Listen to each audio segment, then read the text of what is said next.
సింగమూరే గలీన ఒకడు కాంగ్రెస్ సూర్యుడు మన రేవంత్ అన్నాని గలీసి అడిగే ఉన్నాడు గెలవలేటాడు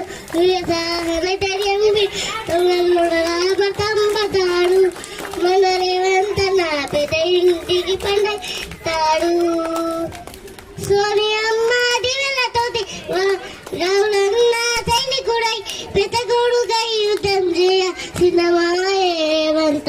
దాడులన్నీ జరిగినా గాని దడవలేదు రేవంత్ అన్న అంతకంతకు ఎత్తుకు పెరిగాడు తన రాతతోనే మొలంటున్నాడు ఒకనాడు అనుకోలేదు ఒకడయ్యి కొట్లాగాడు అందుకే పెద్ద నాయకుడయ్యాడు